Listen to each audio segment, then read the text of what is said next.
तो नमस्ते सभी को आत्मवंदन। सभी मास्टर्स जो जुड़े हैं, बहुत बहुत धन्यवाद आपका। तो हम लोग ये एक सीरीज कर रहे हैं, 40 मैसेजेस फ्रॉम 40 मास्टर्स। और इस सीरीज में अंतर्गत आज अन्नपूर्णा मैम जो भोपाल में रहती हैं और स्पिरिचुअल टैबलेट की काउंसलर हैं, वो आज हमें जनक जी का मैसेज, जो संदेश, चैनल संदेश है, वो हमें बताएंगी। और इसके अलावा जो भी जानकारी उनको पता है या जो किस तरह से वो जनक जी से प्रेरित हुई हैं, ये भी हमें बताएंगी। तो सभी मास्टर्स, मधुलिन मैम, पद्मा जी, सभी का बहुत बहुत स्वागत है यहाँ पर। और मैं ये कह दूं कि ये सी अरुणा जी की किताब पर बेस्ड है, और उन्हीं के मैसेजेस अभी अन्नपूर्णा जी हमें बताएंगी कि हमारे लिए उसमें से क्या क्या इम्पोर्टेंट है। और ओवर टू यू अन्नपूर्णा जी, आपने यहाँ पर अपना टाइम दिया, और प्लीज गो हेड, हम भी सुनना चाहेंगे। आत्मवंदन। यहाँ पे जो भी प्रेजेंट है, जो भी सुन रहे हैं, और सभी को स्पिरिचुअल स्पाइरल्स में स्वागत है। आज 40 मास्टर्स, 40 मैसेजेस, वो बुक सी अरुणा जी का जो भी चैनलिंग द्वारा है, मैम ने इंट्रोडक्शन दी है। उसमें जो राजा जनक हैं, उनके बारे में मैं कुछ बातें रखना चाहती हूँ, जो भी उस किताब में दिया गया है, और थोड़ा सा जो भी हमें जानकारी है उसके बारे में मैं थोड़ी सी बात आप लोगों से साझा करना चाहती हूँ। हम सभी जानते हैं राजा जनक राज वंश थे, सभी राजाओं के वंशज थे। और उनके उसमें था कि अ, हर एक वंश में एक बेटा था। जैसे राजा जनक के पिताजी थे, उनके पिताजी, उनके पिताजी, एक बेटा था। और ऐसे ही वो उनका वंश चल रहा था। अब हम जानते हैं राजा जनक माता जानकी के पिताजी हैं।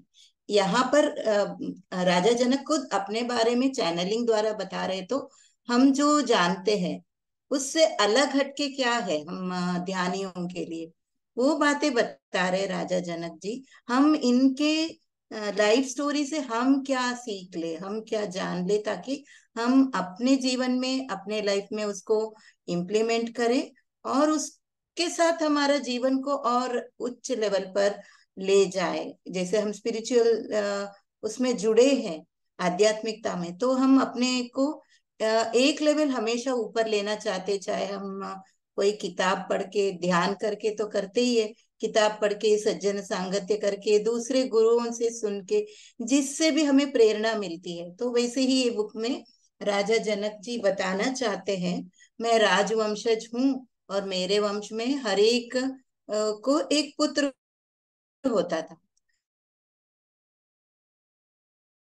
लेकिन मेरे द्वारा जो भी था, मुझे सीता माता हुई, यानी ये मेरी वंश का आखिरी था। मैं ही आखिरी राजा था, क्योंकि मेल पर्सन ही किंग बनते हैं, ऐसे वो बताते हैं, शुरू करते हैं। और उनके परिवार में देखिए कितना मतलब सौभाग्य था उनका, कि सभी राजा होते हुए भी, रूलर होते हुए भी, आ, वो ध्यानी थे। सभी को ध्यान करना उनके उसमें वंश में चल ही रहा था। ये वो बोलते हैं, मेरी सौभाग्य की बात है, मैं दूसरी शिक्षाएं, एजुकेशन और मार्शल आर्ट्स तो राजाओं को चाहिए, युद्ध में लड़ाई कैसे लड़ते हैं, चाहे वो तीर चलाने की हो या गदा चलाने की हो, तो उसके साथ साथ ध्यान भी यहाँ पर मेन उसमें उनकी शिक्षाओं में था। उनके माता पिता ने हमेशा उसी को प्रोत्साहन किया। राजा जनक यहाँ पर बोलते हैं, मैं ज्यादा ध्यान करना चाहता था इन सब के अलावा, ये प्रापंचिक जो भी राज्यभार संभालना है, सब कुछ सीखना है, शिक्षा प्राप्त करना है, अ, पढ़ाई लिखाई के साथ मैं ज्यादा ध्यान करना चाहता था। और मुझे उसकी अनुमति मिली मेरी माता पिता द्वारा, तो मैंने बहुत ज्यादा ध्यान तपस्या का किया मेरे जीवन में। उसके बाद आके मैंने अपने राज्य को संभालना शुरू किया। देखिए कितनी महत्वपूर्ण बातें हैं। वो तो आराम से जीवन जी सकते थे, ध्यान करना नहीं करना ठीक है, उस समय माता पिता की बात हम मानते थे, उस समय की जनरेशन में उसके साथ वो जो मिला वो कर सकते थे। लेकिन he was interested in extra meditation. वो चाहते थे कि मैं उसमें ज्यादा से ज्यादा करूं। और सीतायन भी मैंने आज थोड़ा सा पढ़ाई की। बोलते हैं इनकी खुद की कोई औलाद नहीं थी। रानी सुनैना उनकी रानी थी। और वहां पे लिखा गया कि इनका तपस्या या ध्यान से, और ज्यादातर आध्यात्मिक लोगों से जुड़े रहते थे। ऋषि मुनि आते थे तो उनकी स्वागत करना, उनसे चर्चाएं करना, तो उसी में ज्यादा अपना समय व्यतीत करते थे। ये भी एक कारण है उनका कोई औलाद या चाइल्ड नहीं था, अपना चाइल्ड। लेकिन उनको था, व्याकुलता होना चाहिए मेरी एक बच्चा। तो वो प्रार्थना भी करते थे रानी के साथ, लेकिन ज्यादा ध्यान वो पूरे अपने राज्य को देते थे। राज्य में कैसे एक एक प्रजा स्वस्थ रहे, सुभिक्षा रहे, सब कुछ समृद्ध रहे। उनका राज्य हमेशा वो सौम्य तरीके से ही रहते थे, क्योंकि वो थे ही वो गुण वाले ऋषि मुनि संत के गुण वाले। कोई भी उनमें वो नहीं देखा जाता था ईगो या अहंकार है। हर एक प्रजा को सुखी रखना चाहते थे, समानता की दृष्टि में देखते थे। हमेशा सभी के साथ मिलके, चाहे उनकी दरबार में जो भी है, उनके सहायता करने वाले उनके साथ मिलके, संतों के साथ मिलके, यही वो करते थे कि मेरे राज्य में हमेशा कहा, हमेशा समृद्धि कैसे हो, सभी खुशी से कैसे जिए। और और वो हमेशा, उनके मन हमेशा उसमें रहता था, सम में रहता था। नहीं तो राजा का होता है ना, या तो अहंकार के कारण या फिर उनकी व्यस्तता के कारण एक वो आ जाता, अहम भाव आता, या फिर अपने प्रजा से अलग होती। लेकिन ये हमेशा अपने आ, समानता में रहते थे। ये आध्यात्मिकता और अपना सामाजिक जीवन दोनों को समभाव में देख के मेंटेन करने में विश्वास रखते थे, और उन्हें निकाला। और उन्होंने कभी भी, ये देखिए, ये एक पॉइंट मैं जो बता रही हूँ, ये पुस्तक के द्वारा उन्होंने बताया है। उन्होंने कभी अपने ड्यूटीज को, राज्य के सम्मानित या समाज के या परिवार के, वो कभी नेग्लेक्ट नहीं किया, है ना। उसको जैसे हम सामान्य लोग रहते थे वैसे ही उन्होंने निभाया, साथ में राज्य को भी अपना संभाला। और वो ये बताते हैं, ठीक है आप आध्यात्मिकता जानते हैं, आपको सारे चक्रों के बारे में पता है, ध्यान के बारे में पता है, अपने सातों शरीरों के बारे में पता है, आप बिल्कुल निर्वाणिक स्टेज में चले गए हो। लेकिन आप मानव जन्म यहाँ पृथ्वी पर लिया है, तो अपने परिवार को, अपने जो कर्तव्यों को, उसको निभाना आपका मेन होना ही चाहिए। उसके बाद जो समय मिलता है, या बैलेंस करके कुछ समय अपना वो करके, वो ध्यान में या आध्यात्मिकता में हम अपने आप को आगे बढ़ाने में, या ग्रंथों को पढ़ने में, ऋषि मुनियों के साथ बैठ के सज्जन सांगत्य करने में हम वह कर सकते हैं। लेकिन ये नेग्लेक्ट करना नहीं है, ना ही हमें जाके कोई बोलते हैं ना, जंगल में जाके हमने संन्यास ले लिया, ये भी नहीं करना है।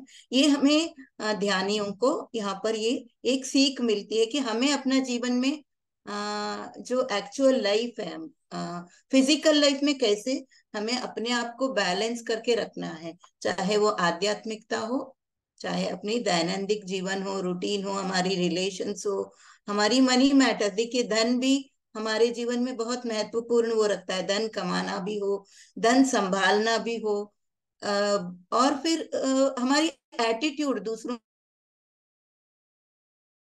के लिए यहाँ पर राजा जनक हमें मार्गदर्शन दे रहे हैं। और फिर बोलते हैं आप अपने शरीर को भी नेग्लेक्ट नहीं करें, उसको भी वो करें, क्योंकि आपको मानव जन्म मिला है। ये महत्वपूर्ण है, क्योंकि मानव जन्म मिलना ही मुश्किल है। तो मानव जन्म क्यों मिला है, कुछ तो होगा ना, हमें निभाना है, उसके साथ हमारी रोल है। तो उसको महत्वपूर्ण देकर फिर हम ये इनकारनेशन, इन्होंने बोल रहा है कि इनकारनेशन और मेडिटेशन दोनों को बैलेंसिंग रखना है। इनकारनेशन यानी हम जैसे मानव जन्म लेके यहाँ पर आए हैं, हमारे कर्तव्य क्या है, पर्पस ऑफ लाइफ क्या है, उसके साथ आध्यात्मिकता को जोड़ के दोनों को एक साथ लेना हमें पत्री जी ने सिखाया है। संसार में निर्वाण करके आप लोगों ने देखा होगा, बहुत सारे लोगों का बैलेंसिंग करके कैसे ले जाना है, दोनों महत्वपूर्ण है जीवन में, उसको एक धार में लेकर अवेयरनेस के साथ आगे बढ़ना है जीवन में। और फिर बोलते हैं कि हम सब जानते हैं सीता माता का, हमने सुना है यहाँ पर, कुछ लोग नए आए हैं। सीता माता का जन्म नेचुरल गर्भ से नहीं हुआ है, क्योंकि उन्होंने संकल्प ही लिया था, मैं अपनी ऊर्जा से खुद को प्रकट करूंगी, है ना। उन्होंने तपस्या इतना किया, 20 साल उन्होंने ध्यान किया, तपस्या किया, वो ऊर्जा इकट्ठा किया, वैसे वो पृथ्वी पर प्रकट हुई। तो ये हम जानते हैं। तो राजा जनक के यहाँ वो जन्म लेना उनका पूरा, हम बोलते हैं ना, सोल प्लान था सीता माँ का। तो उन्होंने राजा जनक को चुना है, ये कितनी महत्वपूर्ण बात है। कुछ तो विशेषता होगी सीता माँ जो पूरे लोक की माता है, विष्णु जी की, लक्ष्मी जी की जो हम इनकारनेशन बोलते हैं, वो इतने अच्छे गुण होंगे, इतने अच्छी वो होंगी, इसलिए तो उन्होंने जन्म लिया है। और ये इनके पास खुद की बेटी या खुद का वो नहीं था, औलाद। तो राजा जनक चाहते थे और बहुत सारे लोगों से निष्कर्ष भी किया, लेकिन वो ये जानने लग गए अपने ध्यान के द्वारा कि उनको धरती से मिलने वाली है। तो एक दिन वो रानी को बोलते, तुम नहीं चलोगे अपने बच्चे के लिए? वो रानी तैयार नहीं थी, रथ पे नहीं बैठी थी, ये कहीं जा रहे हैं खेत में। तो वो अपने मर्जी से, अपने कार्य से जा रहे हैं। तो लेकिन उन्होंने पूछा, तुम नहीं बैठोगी रथ में? हम अपने औलाद को लेने जा रहे। औलाद के लिए महारानी भी बिल्कुल व्याकुल थी, तो वो इतने खुशी से आके बैठी है, तो बहुत अच्छी बात है। फिर वो दोनों जाते हैं वो जगह पर, वो खेत पे बहुत ध्यान करते हैं। और राजा जनक ने सुनैना जी को मंत्रोच्चारण भी सिखाया था, तो वो मंत्रोच्चारण करती है। जनक ध्यान पे बैठते और बहुत मंत्रोच्चारण करना शुरू करती है। पूरा दिन बीतता है, शाम होता है, रात होता है। तो फिर रात को भी वो कर रहे थे, रात हो गया, अंधेरा हो गया, तो उन्होंने रुके नहीं, उसी खेत में मंत्रोच्चारण और ध्यान सभी लोग मिलके करने लगे। फिर बीच रात में, यानी ब्रह्म मुहूर्त में, सुनैना जी को, रानी सुनैना को महसूस होता है कि कुछ तो यहाँ पर कंपन है, कुछ तो आश्चर्यजनक हो रहा है। तो राजा जनक को उठाती है ध्यान से, तो वो भी देखते हैं कि क्या है। एक बच्चे की रोदन या मधुर आवाज सुनाई दे रही है बच्चों की, ऐसा लगता है कुछ संगीत बज रहा है। तो उस जगह पे वो जाते हैं, तो फिर धीरे से वो उसी के लिए एक हल तैयार किए रहते हैं राजा जनक, उससे वो खोदते हैं, तो नीचे सीता माता का दर्शन होता है। और इसके पूर्व मैं बताना भूल गई, बहुत सूखा चल रहा था विदेह राज्य में, राजा जनक के राज्य में। बहुत दिनों से वो बारिश के लिए प्रार्थना कर रहे थे, नहीं हो रही थी, पूरी सूखा, पूरी प्रजा भूख भूख से वो तड़प रहे थे सब। इसीलिए वो हर बार जाके खेत में जाके ध्यान वगैरह करते थे। तो आज क्या हुआ, जब माता का दर्शन हुआ, सीता माँ प्रकट हुई, बादल बरसने लगे और पानी झरने लगा।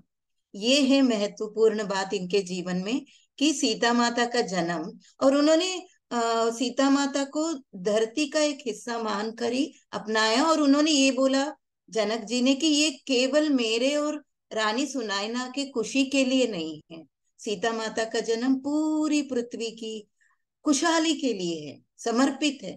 देखिए कैसे माता पिता होंगे।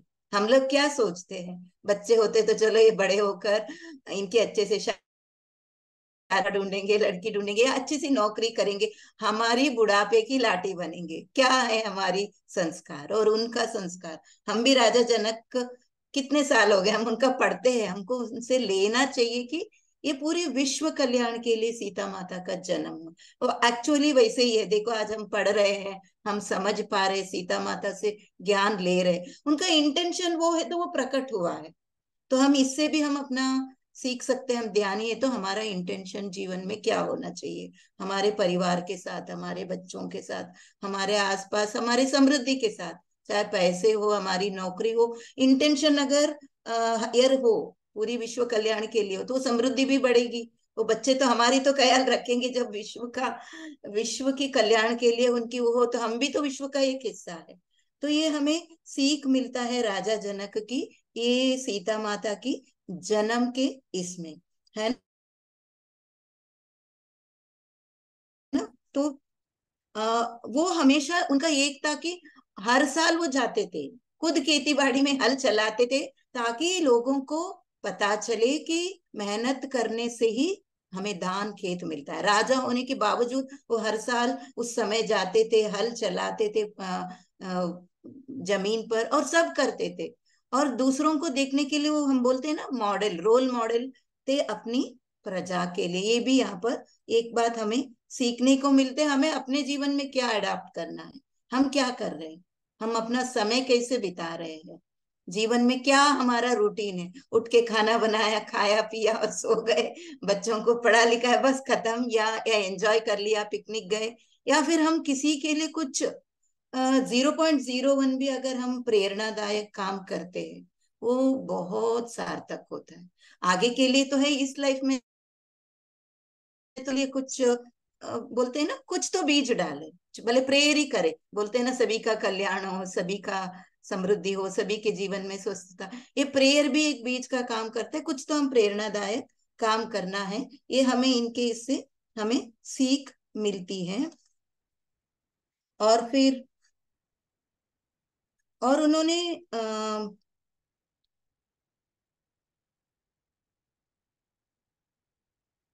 हाँ, सीता माँ ने, सीता माँ का एक यहाँ पर बता रहे हैं। सीता माँ, एक तो बच्चे, उनका जन्म ऐसा हुआ धरती पर, उन्होंने अपने शक्ति से अपने आप को प्रकट किया, और उन्होंने एक छोटे से डब्बे में समा लिया। ये बता रहे जनक जी, कैसा होगा वो शक्ति, कैसी होगी वो ध्यान, कैसी होगी वो प्रार्थना, कैसी होगी वो मेडिटेशन की। उन्होंने वो छोटे डब्बे में अपने आप को समा लिया, और पृथ्वी के भीतर अपने आप को प्रकट किया है। सीता माँ की, उन्होंने खुद को नहीं, सीता माँ का वर्णन भी यहाँ पर किया है उनका उसमें। और फिर राजा राम के बारे में भी यहाँ पर बहुत सारे इंपॉर्टेंट बताया है जनक जी ने, जब चैनलिंग द्वारा बताया है। श्री राम जी का पृथ्वी पर आने का क्या दो मुख्य बातें थी, कारण थी, या फिर पर्पस ऑफ लाइफ बोलते हैं। उन्होंने था कि राजा राम, श्री राम, एक नॉर्मल चाइल्ड, राजा के ही वंशज होके पैदा हुए थे, कोई अलग वो नहीं था। उसके बावजूद वो ओबीडिएंट थे, और ड्यूटी अपनी, हम जानते हैं ना, मर्यादा पुरुषोत्तम राम, वचनबद्धता। उन्होंने, उनको दशरथ ने बोला आपको 14 साल जाना है, मुझे, मैंने वचन दिया है कैकेयी को, वो तुरंत मान के चले गए। वो हाँ हूं भी नहीं किया, मैं करूंगा नहीं करूंगा, सोचूंगा कुछ नहीं। तो ये उनका एक पर्पस ऑफ लाइफ था कि मैं अपने माता पिता का ओबीडियंस दिखाने के लिए भी हूँ, यहाँ प्रकट हुआ हूँ, और मैं अपना वचनबद्धता को निभाने का भी एक सीख हमें देने के लिए पूरी पृथ्वी को वो प्रकट हुए हैं। और दूसरा उनका लाइफ पर्पस था श्री राम जी का, कि वो दूसरे जो ध्यानी थे, आपने सुना होगा बहुत सारे राक्षसों के साथ श्री राम लक्ष्मण ने हमेशा उनको युद्ध करना पड़ा, लड़ाई करनी पड़ी उनको। वो हराकर फिर बहुत सारे संत मुनि उस समय ध्यान करते थे, हवन करते थे, राक्षस लोग आके बाधा डालते थे। तो ध्यानियों को या हवन करना भी हमें अभी मालूम है, आजकल के दुनिया में पोल्यूशन के लिए प्रोटेक्ट करता है हवन करना। उस समय तो वो सभी लोग जानते थे, सभी वो ज्ञानी लोग करते ही थे, ऋषि मुनि हर वो लोग बाधा डालने आते थे। तो उस समय उसको, उनको रक्षा करने के लिए राम जी हमेशा लड़ते थे। तो यहाँ पर उन्होंने बताया, मैं जब तब जो ध्यानी थे, उनको उनकी संरक्षण करने के लिए भी मैंने पृथ्वी पर जन्म लिया। तो हमें यहाँ पर ये भी सीख मिलती है कि हमें भी हमारे जन्म में क्या प्रोटेक्ट करना है। हम किसके पीछे लगे हुए हैं, फिल्मों के देखकर फिल्म स्टार के पीछे लगे हैं, आध्यात्मिकता में है तो हम क्या कर रहे हैं, किस चीज को, इकोसिस्टम को प्रोटेक्ट करना ही है। ये भी हमारी एक, पत्री जी ने भी बोला है, उनकी बेटी परिमला जी भी करती है, उनका है ना एक स्वैग करके पूरा वो है, पेड़ों को बचाना, पृथ्वी को बचाना, जल को बचाना, प्लास्टिक का यूज कम करना। आजकल की ये हमारे लिए वही दुश्मन है, जैसे उस समय राक्षस थे, अभी पोल्यूशन बढ़ाने का राक्षस कौन है, यही प्लास्टिक है, ये जो भी हम कर रहे हैं, पेड़ काटना ये सब हो रहा है, उसके खिलाफ हम कैसे काम करें, कितनी अवेयरनेस के साथ, ये भी हम सीख सकते हैं। राजा जनक जी श्री राम की इस पृथ्वी पर जन्म का या अवतार लेने का इम्पोर्टेंस बता रहे हैं। और ये हमें दो टास्क बता के गए हैं जनक जी यहाँ पर अपनी बातों में। दो टास्क बताए हैं, एक तो शांति को मेंटेन करना है, ट्रैंक्विलिटी को मेंटेन करना है धरती पर। ये हम ध्यान ही कर सकते, नहीं तो आजकल की दुनिया में इतनी टेंशन, इतनी हाय तौबा मचा हुआ, कोई पीछे, कोई फेम के पीछे भाग रहा है, अपनी प्रसिद्धि के पीछे भाग रहा है, नाम कमाने के पीछे, कोई पैसे कमाने के पीछे, कोई एजुकेशन के पीछे, कोई भी शांति से बैठा नहीं है। सभी को एक दूसरे की कंपटीशन में भागना है। बच्चा पैदा हुआ कि नहीं, नर्सरी के लिए ऑलरेडी पैसे जमा करते लोग, स्कूल ढूंढते हैं, वो तो इंसान बनेगा क्या, ये हम कब सोचेंगे? तभी हम ध्यान ही सोच सकते कि उनके अंदर हम क्या संस्कार डालें। फिर अपने आप वो जो मिलना है उनको मिलेगा ही। पैसा कमाना हो, अच्छी नौकरी हो, या फिर नाम कमाना, वो सब अपने आप मिलेगा। वो जब अच्छे इंसान बनेंगे और शांति और समानता, हार्मोनी के लिए, अर्थ में हार्मोनी के लिए जब हम उनके अंदर संस्कार भरेंगे, तो ये उन्होंने दो टास्क दिया है हमें पृथ्वी पर। शांति को लाना है। हम रोज प्रार्थना भी कर सकते हैं, ध्यान में भी उसको विजुअलाइज कर सकते हैं। और एक सीख हमको राजा जनक ने या राम जी ने बताया है, दिखाया है कि राक्षस लोग भी आध्यात्मिक हो सकते हैं। हमने रामायण में ये देखा, रावण को हमने क्या, सब लोग पूजा करते हैं, रावण की भी मंदिर है, हमने सुना है भारत में कहीं जगह। तो सिर्फ हम जलाते कब है उनका, दशहरा के दिन, क्योंकि उन्होंने सीता माता को ले जाकर फिर अपनाने के लिए कोशिश की। वो एक ही गुण उनके अंदर अवगुण था, लेकिन बाकी जो उनके अंदर संस्कार थे, कितने पारंगत थे। हम सुनते हैं 64 विद्या उनको आती थी, वीणा आती थी, गाना आता था, सारे ज्ञान उनके अंदर था, वेद सबके पारंगत थे, लेकिन उनको वो रोल निभाना था रावण का, ताकि रामायण रचे, एक विलन का रूप में उनको दर्शाया गया, ताकि पूरा नाटक तो होना था ना रामायण में कि भाई राम जी के सामने ये खड़े हैं, हमें दो कौन से लोगों को चुनना है, कैसी गुणों को अपने अंदर डालना है, तो इसलिए उन्होंने वो निभाया। लेकिन यहाँ पर ये बताया कि राक्षस लोग, हम ये नहीं समझे कि सभी बुरे थे, वो भी आध्यात्मिकता में आगे थे।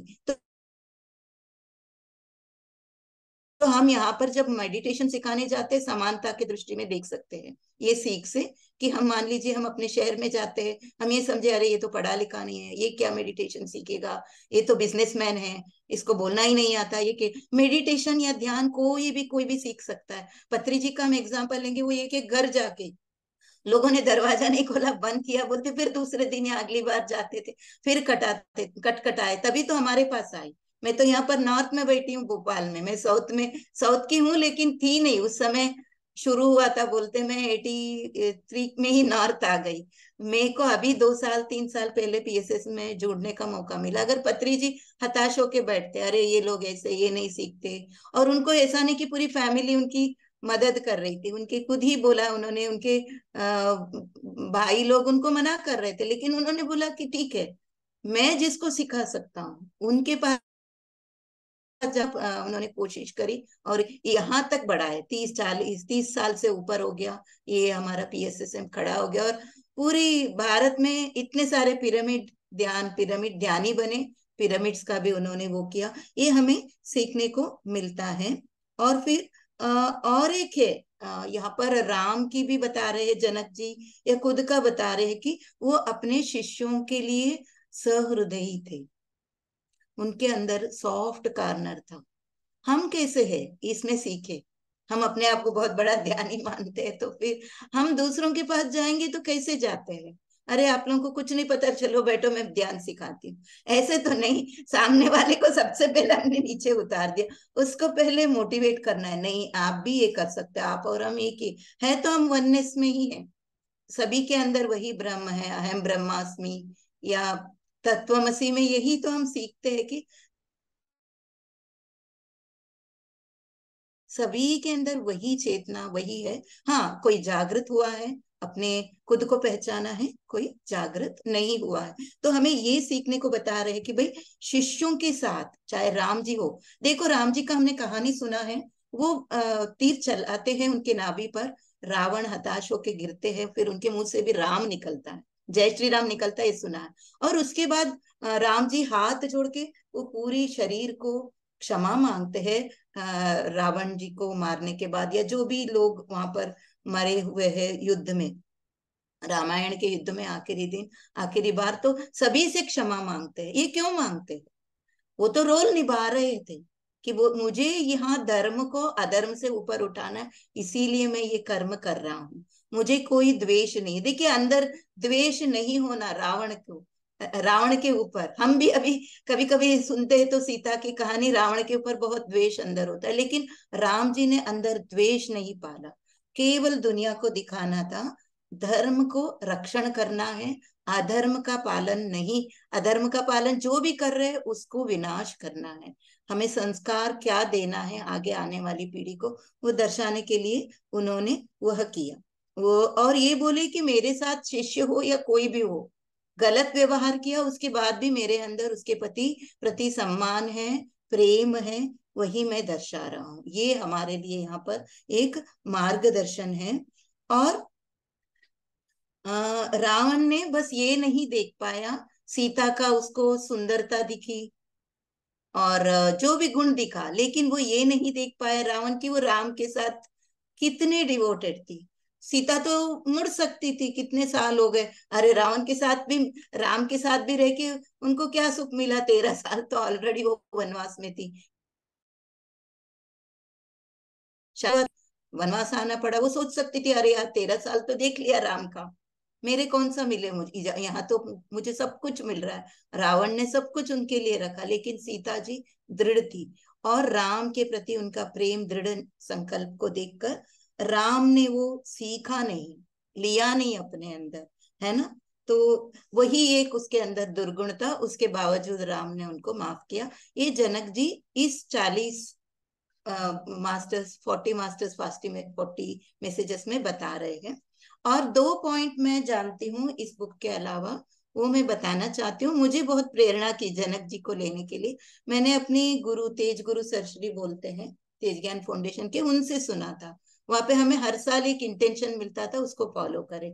2017 या 18 में हमें मिला था कि जनक जी की जब मृत्यु हुई तो उनको यमराज ले जा रहे थे, उनको स्वर्ग मिला, क्योंकि वो इतनी तपस्वी थे जनक, इतने, अभी हमने पूरे गुण उनका देखा, कितने अच्छे कर्म किए होंगे पूरे जीवन। उनके मृत्यु के बाद उनको स्वर्ग के ले जा रहे थे यमराज, तो रास्ते में बीच में नरक दिखा, नरक के बाद स्वर्ग, पृथ्वी लोक, नरक लोक, स्वर्ग लोक, ऐसे। तो नरक में देखा जनक राज ने नीचे, सभी लोग बहुत दुखी है, या तो कोई रोगी है, या कोई अपनी जीवन से हारा है, या मनोरोगी है, सब हम सुनते हैं ना, नरक में सभी यातनाएं सहना पड़ता है।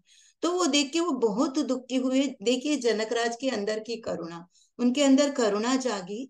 वो बोले यमराज से कि मैंने इतनी साल तपस्या की है, मैं ये इन लोगों के लिए मैं अपना तप को अर्पण करता हूँ, ताकि ये लोग उस तपस्या के एक से इन लोगों को कुछ हद तक राहत मिले, सुखी मिले। ये देखिए, ये मुझे बहुत ही ये मैसेज उनके जीवन से अच्छा लगा। फिर आगे बढ़े, वो तो स्वर्ग लोक में जा रहे थे, उनको वहां इतना कष्ट नहीं होता, ये हम समझते हैं। लेकिन उन्होंने अपनी पूरी तपस्या का जो था पूरा, उन्होंने नरक में जो जीव राशि थे उनके लिए अर्पित किया। ये हम भी कर सकते हैं, हम जो भी कार्य करते हैं, मान लीजिए हम ध्यान भी करते हैं, हम उस 2018 के बाद जो भी 20 मिनट हम रोज ध्यान करते थे ना, हम आखिरी में बोलते थे ये हम अर्पित करते हैं पूरी जीव के लिए। ये हमने शुरू किया था, रोज हम ध्यान करते थे 20 मिनट, या रोज हम प्रार्थना करते थे विश्व शांति प्रार्थना। तो हम रोज प्रार्थना के बाद ये हम पूरे जनांग के लिए, पूरी विश्व कल्याण के लिए हम अर्पित करते थे, ये हमने शुरू कर दिया था। तो ये एक महत्वपूर्ण बात थी राजा जनक के लिए। तो मैं अपनी वाणी को विराम देती हूँ। आप सबने शांति से सुना। अगर कुछ गलती हुई तो क्षमा चाहती हूँ सभी से, ज्यादा समय भी हुआ तो। अब आप सब लोग आपकी बात रखें। धन्यवाद, आप सभी को धन्यवाद। धन्यवाद अन्नपूर्णा जी। हाँ, और कितनी आश्चर्य की बात है कि आपने सीता माँ का भी लेसन लिया था चैप्टर, और जनक जी का भी लिया था, और दोनों के मतलब कितनी सिमिलरिटी और वो आपने फिर हमें बताई। तो जी, तो मुझे तो बहुत प्रेरणा मिली जनक जी के इस बात से कि जो आपने बताया कि उन्होंने एक राज ऋषि के नाम से वो जाने जाते हैं। पद्मा जी बाद में हमें अष्टावक्र के बारे में बताएंगी, पर उनकी वो मतलब मन में जो थी, मतलब एक जिज्ञासा थी, इसी वजह से अष्टावक्र गीता भी आई, और उनके यहाँ पर ये सभाएं होती थी ज्ञान और ध्यान की। और उनका राज्य भी मैंने मतलब और किसी किताब, आमिष की किताब में या कुछ ऐसा, कि उनके राज्य में जो जो सिटी का प्लान था या जो जिस तरह से लोग रहते थे, वो भी बहुत ही मतलब बहुत ही अच्छा था। और उन्होंने डेवलपमेंट में मतलब जैसे एक राजा का होता है कि उनकी प्रजा सही रहे, तो डेवलपमेंट, और डेवलपमेंट के लिए रोल मॉडल जो आपने पॉइंट बताया कि वो खुद ही जो मतलब फार्मिंग कर रहे थे, कि वहां पर पानी आए, पानी बरसे। तो मुझे तो ये पॉइंट्स बहुत अच्छे लगे। खैर, हर पॉइंट आपने जो बताया बहुत अच्छे से बताया। तो एनीबडी इफ कोई और कुछ जोड़ना चाहें, या उनको क्या अच्छा लगा कुछ बोलना चाहें, तो कर सकते हैं। बहुत बहुत धन्यवाद अन्नपूर्णा मैम, बहुत बहुत धन्यवाद। धन्यवाद, धन्यवाद।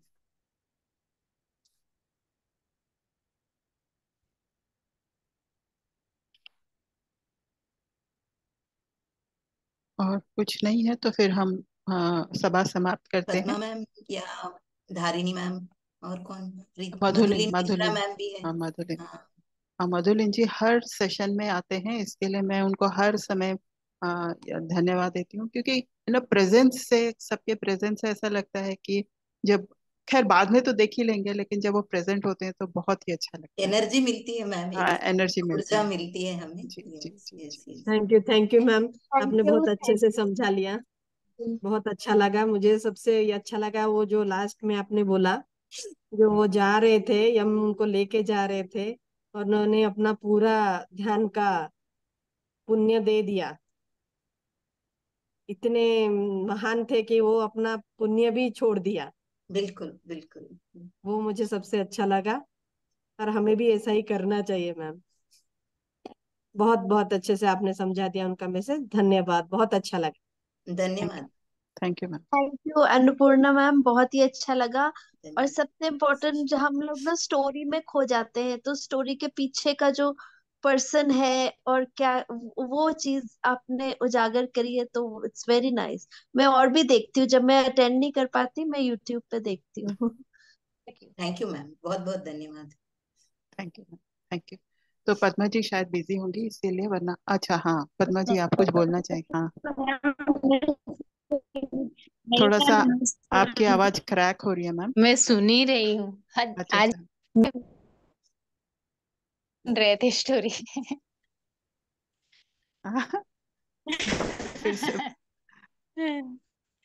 मैं जब भी 40 मास्टर स्टोरी आता है ना, हमारे घर में सब सुनते हैं, ओ, क्योंकि अच्छा वो अच्छा। स्टोरी जैसे लगता है ना। हाँ हाँ हाँ, वो स्टोरी। हमको बहुत अच्छा लगता है घर में। तो मेरी बेटी और माँ एक लाइन भी चूकते नहीं है। पूरा कान, वो सल मुझे देते नहीं है, दोनों अपने पास ही रखते हैं और मैं ही दूर बैठती हूँ। धन्यवाद मम्मी को भी, और हाँ स्नेहा मम्मी। को भी धन्यवाद। अन्नपूर्णा जी तो हाँ आपकी मम्मी को भी मिले हैं, और हाँ, आपकी हाँ। बेटी को हमारा, हाँ। हमने उनका परिचय जो हम्म, है वो ग्रुप में उनकी कलाकार और आर्टिस्ट होने से हमको हाँ पता हाँ। है उनकी बेटी के बारे में। जी। वही मैम, अन्नपूर्णा मैम जब भी बोलते हैं ना, और कुछ कहने के लिए बाकी नहीं रहता है मैम।